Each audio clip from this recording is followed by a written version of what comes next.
Hey folks, now we're back working on the fog lights for the F-150. We've got some of the complicated stuff coming up today. It's not really complicated, but you can make it complicated depending what you want to do. So I'm going to give you a quick overview of something simple, and then we're going to show you how it gets to be a little more difficult. Alright, so what we're working with is some relays here. This is our power supply that's going to simulate our battery. We have it set for 13.7 volts, which is about what a car would have. And right now you see there's no draw or amperage. Amperage is the amount of energy basically that you're drawing on a circuit. In your car fuse box, you'll see fuses for 30 amps versus 5 amps versus 2 amps. So the higher the number, obviously, the more amps. When it comes to wiring, we'll talk about gauge real quick too.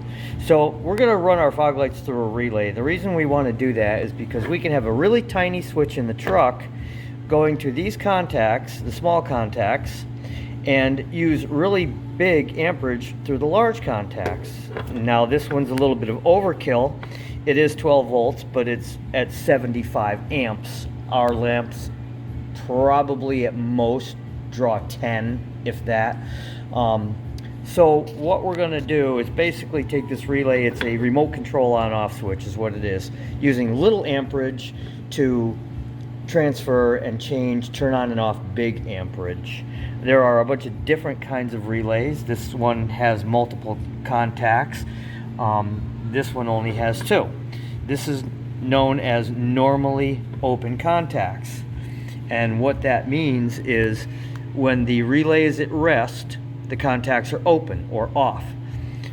Normally closed, the contacts would be on all the time at rest. And then when you energize the relay, it changes state. This is simply an on-off. This one would have the normally open and normally closed contacts. And why would you want that?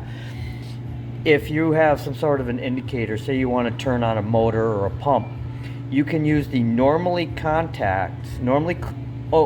contacts, have power come in and go to, say, a green indicator. And then when you energize the coil, the relay changes state, and you're going to get a switch to the normally closed. And that's going to go to the normally open contact, turn on another indicator, and turn your pump on. So now your one indicator goes out, your other one comes on. You could have that be an off and an on light. You could have it be a red light, a green light, whatever. But simply what you're doing is just changing state from one and directing power from one light to the other, and attaching an accessory to turn on. And that can be done pretty easily with a relay with different voltages as well. In this particular case, this is a 24 volt relay, so I would use 24 volts to enable it, and I could pass 120 volts through it, so to turn on an outside light or change from the back outside light to the front outside light, and using a low voltage to do it. Typically you see a lot of these in the data acquisition enclosures that I'll build. We use a 5 volt coil, and the National Instruments or the computer will send a 5 volt signal to change the relay, and I can turn pump number 1 off, turn pump number 2 on, so it'll switch back and forth, and then I can use the other terminals to wire my indicator to tell me if it's on or off or whatever I want to do. You're going to see that later on with the switch. Simple circuit. You come out of your battery through a fuse, a very small fuse holder, to your on-off switch, fires the relay. Another line comes off your battery with a larger amperage. This would be a 15 amp. Go to the normally open contacts, and then out to your light, and your light goes to ground. And your battery is also at ground, so that's basically your return circuit. And when you fire up that coil, now you're passing big power out to your fog lights using a tiny switch. We're going to make that complicated later, and you're going to see that. So now you kind of understand you have an input, which is your common, this is where your voltage comes in, and your coil. And when you apply power to the coil, This is the ground for the coil. It makes a complete circuit. The coil makes this go from your normally open or your normally closed, whichever one you're connected to. On different relays have it different ways. In this diagram, I have it going to the this is a normally closed relay. So I run power in, goes out to my red indicator, tells me nothing's running. Change the coil. This now goes to normally open side. Turns on my green indicator, tells me we're running. That's a simple synopsis of what we're doing. Just kind of quickly, wire gauge. This is a 15 amp fuse. Fog lights come in probably about 10 amps or so. That's going to be our input from the battery. That'll be the big fuse from the battery going to the relay, out of the relay to the lights, and then our switch on the small contacts. Wire gauge is a big thing. The original plugs that I bought had a very small wire. This is maybe number 20 gauge. So I stepped it up to a 14 gauge, and you can really see the difference in the wire, how thick it is. And you want to think of wire kind of as a pipe, right? The bigger the pipe, the more amperage. The voltage will stay the same. It's your power draw, it's your amperage that you want. So a larger wire can handle more amperage. And the larger the number gauge, the smaller the wire. I know that doesn't make sense. 30 gauge would be very, very thin. This is 30 gauge wire going to my LED grill emblem. Very small stuff, very tiny, tiny power, less, I think maybe an eighth of an amp. The fog lights draw much more, so we want to, you can see the difference in the wire. We want much more amperage to flow. I also upgraded to the ceramic connectors. They don't rot, they don't break, they don't melt, just in case I do wire it wrong. Thank you. So we're going to get down real quick to the switch also. I could put in a simple on-off switch, go from the battery direct to the lights, but again, the amperage, we would need a really big switch. And what I've got coming is a custom-made switch for my truck. I had it ordered powder-coated black, blue LED indicator, and it's got a fog lamp insignia on it. And I'm going to mount that somewhere in the dash. With the Ford, you can take out the headlight switch, order one that has the fog lamp button in it. Then you have to program a couple parameters in the body control module, find the connector underneath, get a connector that probably costs about 90 bucks, and then what, for 2 wires? Not worth it. I like this, it's expandable, I can change it, I can add, I can do whatever I want with my own harness, and I know it's the way I want it. So the switch, pretty simple, you can do it a couple different ways. This is your common, your power in, then your normally open or off position, normally closed, always on position. You can run the light, I ordered it with the light being separated out from the switch. So if I want, I can run ignition to the light, the other side goes to ground. Every time I turn the key, the light comes on full intensity. That's kind of a cool way to do it. Then there's this wiring configuration where you're coming out of your normally open. So a battery comes in, it's open, the light is off, the normally closed contact is active. When you push the button, this now becomes the normally closed. This becomes the closed contact. So when you push the button, it sends power to the light, and now you turn on your ignition, the circuit is active, you push the button, light comes on, Bob's your uncle. I wanted something a little more difficult, and that's me. You gotta do something special all the time. So let me find my little schematic here that I drew up. Simple schematic. I did something a little different. So what we got going on is, actually this is on-off switch. It's actually an on-on switch. On one position, you push the button, it moves the on to the other position. So this would be considered an on-on. So our battery or our ignition source comes into the common, right? That's our feed. We're on our normally open, and we have our normally closed. The normally open is going to go out to the fog light relay, the coil on the relay. Remember, remote control switch. So when I push the button, this light comes on and the LED comes on full brightness.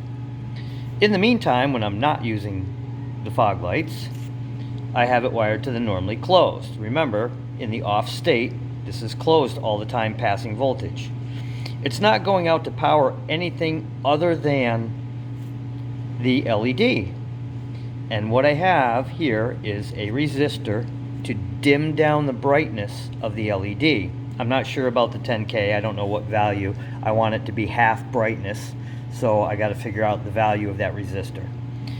So what happens is when you turn on your ignition, it comes out of the normally closed through the resistor and it lights up very dimly. And then when I push the button and turn on the fog lights, it bypasses this position and goes to the LED, and it now comes on full brightness. So I can have it dim when I'm not using it, and I can, like at night, I can find it and it's dim and I can locate the switch, and then when I turn it on, it'll indicate that, hey, we're using, you know, your fog lights. These D1 and D2 are diodes, and a diode is like a check valve. It only allows electricity to go one way and not the other. So I've got a couple of 12 volt diodes, and what I'm going to do is put those in for safety, even though when I push the button it goes from this contact to this one and there's no connection between the two. So even if it did backfeed, it wouldn't go really anywhere. But what I'm going to do is diode protect that anyway, so that if I push the button, you know, and something does decide to backfeed, it'll come up to this diode and stop and not feed the other circuit. So you get no backflow, and that's kind of a little protection piece right there. So I'm going to give you a little quickie demonstration. You'll hear the relays click. I want to just show you what I'm talking about for draw, and see if I can get this on here. Here, we'll go the easy route. Okay. So now you'll hear when I give you the relay, you'll hear it click.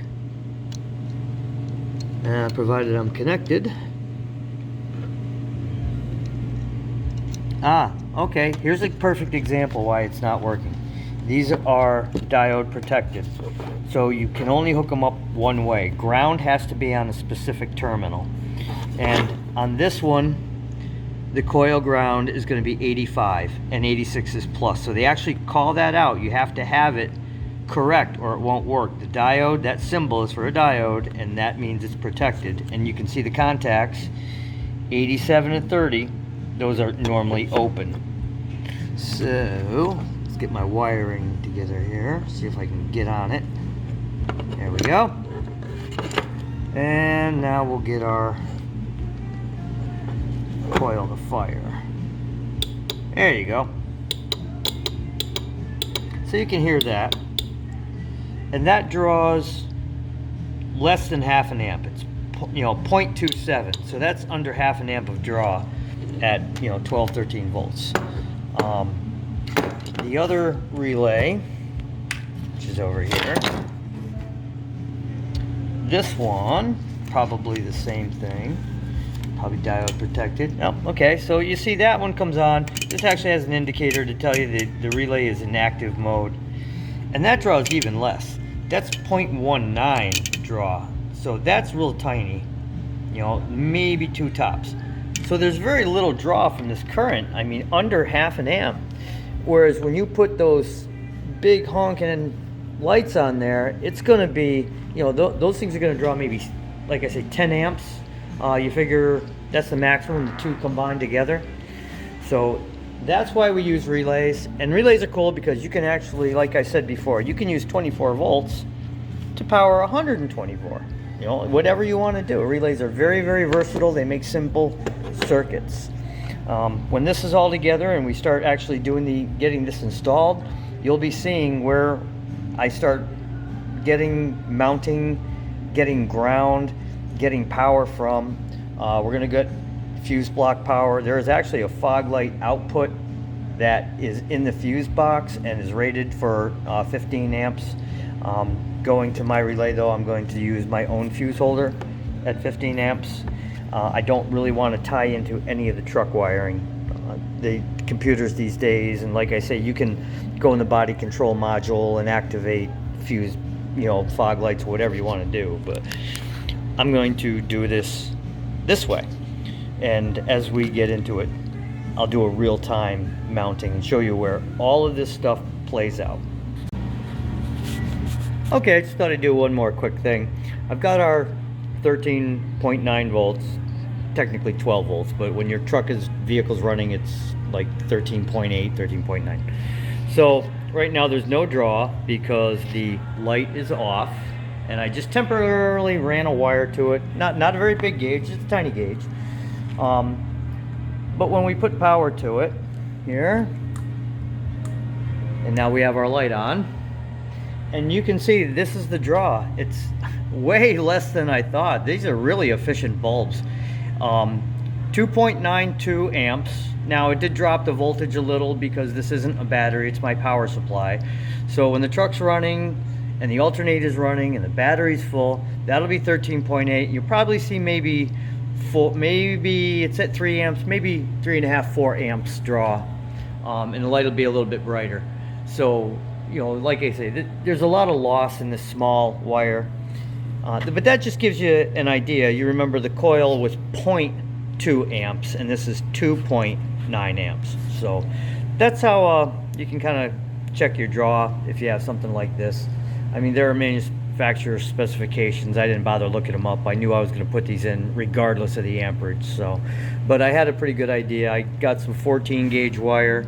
Want to make sure everything has more than enough. I build everything overkill. Again, this is a 75 amp relay. If I want to put high intensity fog lamps in, or I want to put additional fog lamps in, I can change things very easily. So there's a little demonstration on amperage and voltage. Okay, so we've completed the heavy gauge wiring part of this. We've got our relay here, and you can see where the fuse, actually the wire goes right to the battery. It was just the perfect length because there's a hole in the battery tray where I can dip the relay down and mount it right down there out of the way. It'll look kind of factory. I put our covering on our ground wire, which there's a nice ground right here. This is a 8mm bolt for the ground, and it's a nice long bolt, so kudos to Ford. They have grounds everywhere and nice long bolts to use. This is an 11mm for the battery, and I went right to the stud. And this one wire is our simulated wire coming from the cabin. So let's see here. We'll get her connected up. This would be what comes in off the switch in the interior of the truck. So we're gonna just kind of jumper this to the battery, and you'll hear the relay click. I can get the damn wire. Hear that? So that's the relay, and you can see the lights turning on and off. So that relay is actually passing the high voltage. And next part of this is going to be running a small wire into the cabin and connecting to the on-off switch, and then that'll go to ignition. And then I'll show you how I wired the indicator light. Okay, sounds good. That's the heavy feed portion of this project to the fog lights. Well, this is one of the tricky bits. I know this video feels kind of long, but this is there's a lot to do. This is one of the tricky bits. We have the relay mounted, and we've run our wire up underneath the firewall padding. And actually, if you follow it all the way down, you'll see I went through the firewall. Try to show you a good picture here. Down where the hood grommet is. And that's the cable for the grommet for the hood release. There's the large electrical grommet, and right next to it is a small one. And if you're running a smaller gauge wire like I did, you should be able to get through there without much trouble. What I did was having done this for a while. Used my snake and I pushed it through the grommet. I lubed it up with some bulb grease. That's really good stuff. The bulb grease is better than any kind of like cabling grease or any kind of Vaseline. For some reason that just seems to stay sticky without being messy. So I kind of just lubricated our snake, pushed it through the grommet next to the cable for the hood release. It goes through the firewall. And then I taped our wire to it really, really well. And you want to keep that as thin and as small as possible, that tape wind, because if you have a big one, it's not going to pass through the grommet. It's going to be way more difficult. And then what I did was, after I got it all taped up, I greased everything up with some more bulb grease. And I pulled it through, and you can see it comes right through that grommet where the hood release cable is. So that keeps us from making any new holes, and the grease fills up where you went through. If you put enough grease on there, it seals it up. You can use some RTV, but the grease will seal it up really nicely. And I pulled through plenty because our switch is going to go right up here. And I haven't decided if I'm going to put it there or there, because it's a nice black switch that matches all of this. Or I may even put it right here where there's an empty spot. You can gain access by taking this cover off, and then this pops, this whole thing pops right out, so I could put the hole here without having to mess around. Or this is actually a piece of the dash. I don't really want to drill a hole in the dash itself. This little plate is replaceable if I decide to take stuff out. So that's where the switch is going to go. And then we'll just get some power to it from the fuse block, and we're good to go. That'll be the switch, will be the next bit. Well, we're into the switching part of the fog lights today. I hope you'll bear with me. I've got a little bit of a cold going. The switch part is where it gets a little tricky, because you could just do a normal switch lighting, and you may recall, you know, this is just your regular on-off, where it comes off here. This is our simulated battery, our power supply comes off, goes to the switch, turns the light on. 12 volt LED is what I ordered. So I wanted something a little different, and we're going to accomplish that by using some of these different resistors. And what I'll show you is, you can tell a resistor by the bands. Different colored bands will tell you the percentage, the how much resistance, how many ohms, measured in ohms. And I went through and just double checked these, because even though a resistor bands might all be the same, you can see they come out a little bit differently each time. They're not exactly. This one came out as 129 ohms, same exact resistor. And this one came out at like down around 125. It's a minute difference, but I've seen them go anywhere as far as, like, say this one, it's all the way down to 815 ohms. So they could be different. The one I'm choosing for this project is going to be the 6.75K. So this is, and you know, you'll see this one is 0.69 or 0.620, and this one is like a 6.620. If I can get it on there. Thank you very much this morning. A little tired. Yeah, so it's like 6.8. So that's a much higher resistance, and it's a little less percentage, but we're only working with an LED. So there's very, very little draw. And I'm going to show you really quickly. We'll connect this up here, and I'll show you what this resistor is going to do for us. We are going to, you remember I said I wanted to bring the power in. Basically, this is our power into our switch going to the common. And in the normally closed position, I want that light to be dim. So I'm going to come out of the normally closed position. I'll actually put that right across there. Working with a cold is no fun. There we go. So you'll see it's one brightness. It's a much dimmer than normal brightness. So on the normally closed, the power, when I turn the ignition on, the light will come on dim.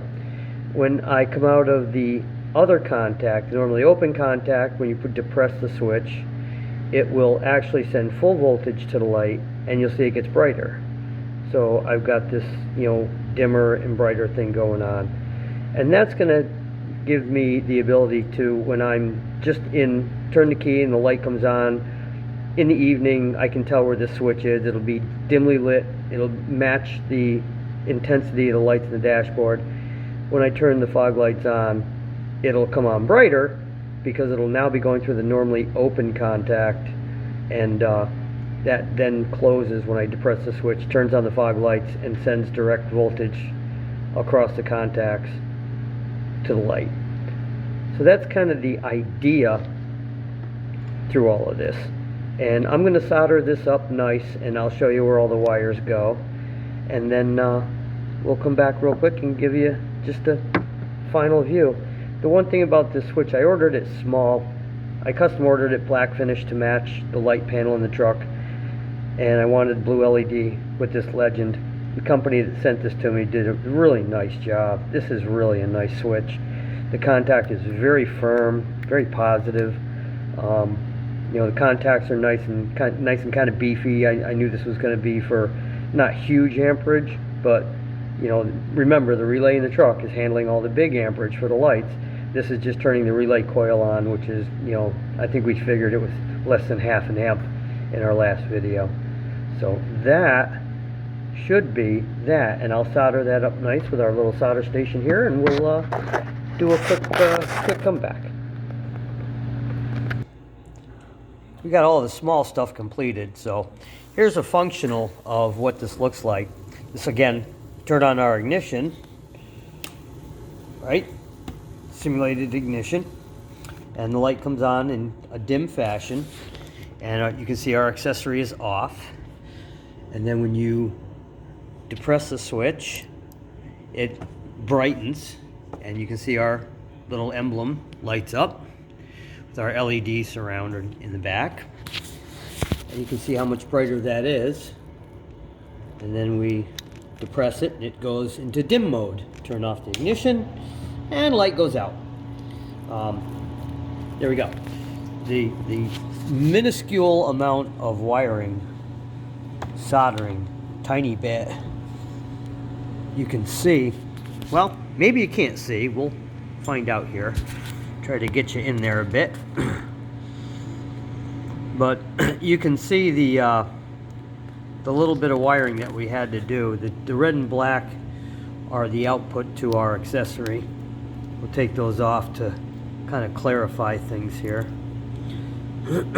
But you can see where the resistor is soldered to the normally closed. So power comes in at the very bottom of the switch down here. That's my finger, by the way. You see how small everything is. That's the common, so that's where our power comes in. It goes out the normally closed to the light through the resistor. And this is the point where the light is the positive. So the normally closed is reduced, makes it dimmer. And then when we go to the normally open in the center, it's just a straight piece of wire. And that normally open will go out to our relay as well. So it bypasses the resistor by going through the other contacts. I know earlier we talked about using some diodes for protection. Remember, I ordered this switch, so I wanted mechanical non-race contacts. That means they don't ever contact each other off the common. Some of them will, some of them won't, but excuse me. So I ordered this to make sure those contacts never connect. The normally open, normally closed, never connect at any point.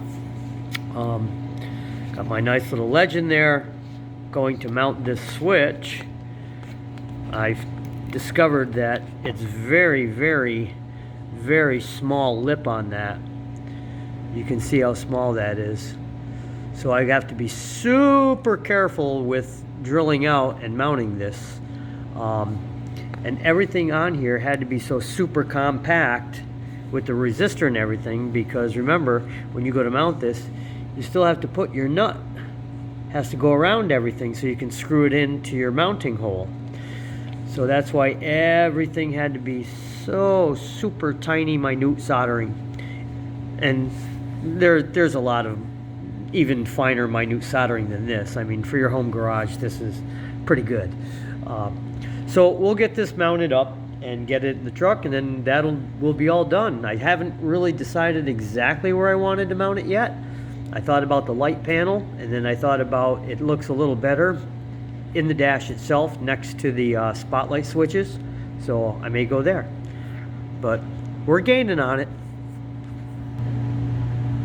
Well, I got the light control switch out of the F-150, and as you can see, I mounted my new fog light switch, and it looks pretty good in there. It was a tight fit, very tight fit, as you may be able to see. It's a little tough to get in there, but we have it all set up, and we'll do a little quickie demonstration. Turn our light off. So when we turn on our ignition, light comes on, kind of a dimmer effect, and then when we engage it, it comes on bright. So that's the idea behind all of that. That little bit of work with the diodes and resistors and all that good stuff. So I'll give you a quick overview of how we did that. Turn off the power here. Let it die off. There's capacitors in my power supply, so on your ignition it won't do that. But we got right in there, and this is our diode. And the diode, you can see the stripe indicates the direction of power. So it's going from the normally open to the lamp, and then our resistor, little guy in there, is going from the normally closed to the lamp. And when we change state, you obviously see what happens. So, but that diode is going to keep, I started thinking about it, that diode is going to keep power when we are on the normally closed. It's going to keep power from backfeeding and turning the lights on.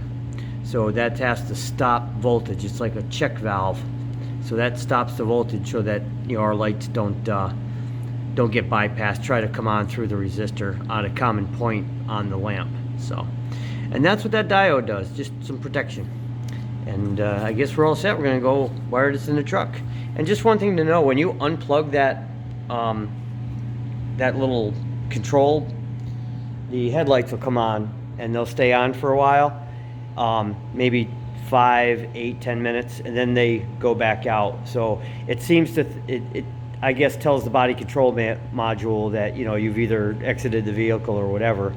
And when this is plugged in, they're off.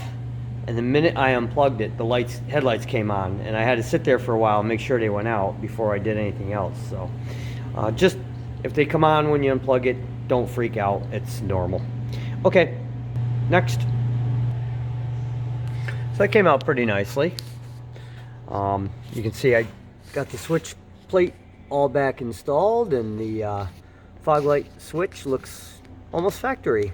Kind of like the way that fills in. And I have it run to my ignition, so that way when it comes on, if you run the lights in the off position, you can see the intensity matches pretty nicely to the factory. So that was a pretty good guess on the value of the resistor. And then when you turn it on, you see it comes on much brighter. So that tells me that the fog lights are on, and then it's back to normal intensity. And fog lights come on pretty nicely. I don't know if you'll be able to see them from here or not, but yeah, you can see kind of where it's reflecting. So the relay out under the hood is doing its thing, and I ran them like that rather than to battery because I just wanted to make sure that if I shut the truck off, the fog lights definitely go off. But there it is. That's basically how it turned out. Fog lights all installed. Looks pretty good. I'm happy with that. When I ran this to the fuse block on the passenger side, I used one of these taps. And they make something called an ADA circuit where you pull your fuse out, put this thing in, and it gives you 2 fuses and a wire to hook to. But Ford uses a micro fuse, so they don't fit. What I did was I got one of these little fuse taps, which is close, and I had to flatten it out, take the curve off of it, flatten it out. I had to shave a little bit off the edge to make it thinner to match the micro fuse, and then I just simply plugged it into the fuse panel, put my fuse back in. Bob's your uncle. So on a difficulty of 1 to 10, this project, for somebody who's done stuff like this, it's probably 4.5. For somebody who's never done this, it might be a 6.5, but it's a do-it-yourselfer project. It seems like kind of long in the videos because I did some things with the switches and whatnot. This is a couple hour install, 3-hour install, including doing the lights and everything. So, but I just took my time over, did half an hour one day, half an hour next day, and it's all done. My fog lights are in and everything looks great, and I'm happy with the little murder truck so far. So we've got more to come on this. We're gonna get out there and get cruising around, so stay tuned.